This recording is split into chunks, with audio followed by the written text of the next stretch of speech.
На 28 мај лани од ова место порачав дека Никола Груевски мора да ја превземе одговорноста за спроведените криминални избори. Најавив платформа за парламентарно дејствување против режимската власт со јасна цел – враќање на демократските институции и создавање услови за одржување слободни и фер избори. Соопштив дека предвремени парламентарни избори се можни оној момент кога ќе се обезбедат гаранции за минимум услови за слободно изразување волја на граѓаните, а СДСМ и опозицијата ќе бидат дел од гаранциите. Побарав реализација на барањето на СДСМ и опозицијата за формирање преодна влада, што го испорачавме во моментот на затварање на гласачките кутии во 19 часот на денот на криминалните избори на 27 април 2014 година. Најавив дека една од клучните цели ќе ни биде земја што ќе гарантира слободни и демократски избори, преку владење на правото и почитување на темелните уставни вредности. Побаравме и договор по уште неколку други точки: одвојување на партијата од државата, прецизирање на избирачкиот список, регулација на медиумите.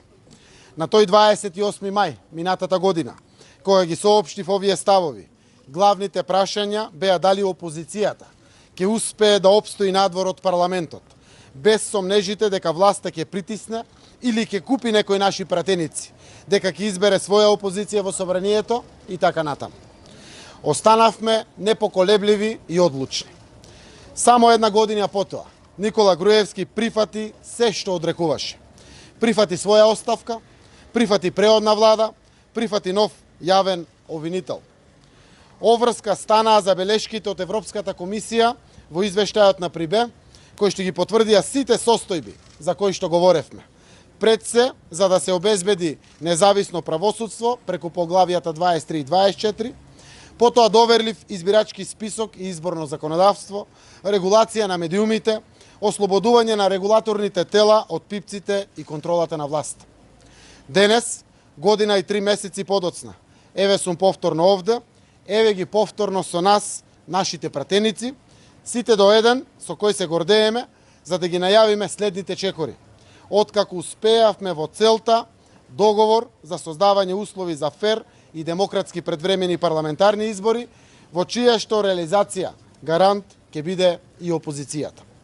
Со ова потврдуваме дека го почитуваме потпишаниот договор од 2 јуни, односно 15 јули.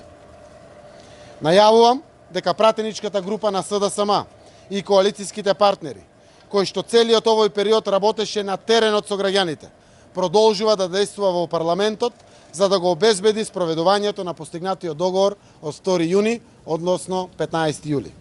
До 15 септември да се избере специјалниот јавен обвинител кој согласно уставот и законите ќе обезбеди владење на правото, ќе ги превземе материјалите од прислушувањето и потребните дејствија за делата што произлегуваат од нив.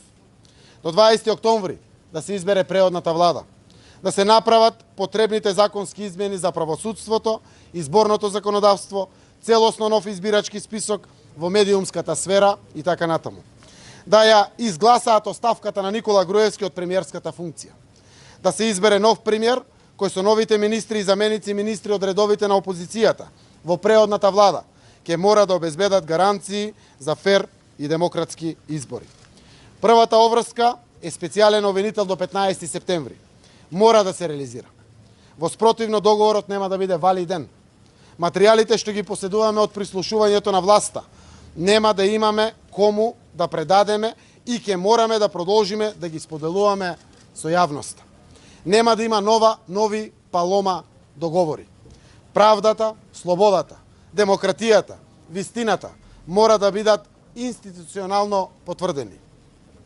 Со влегувањето во собранието, СДСМ и опозицијата ја потврдуваат сериозната определба да се надмине политичката криза, да се вратат демократските процеси и да се нормализира државата.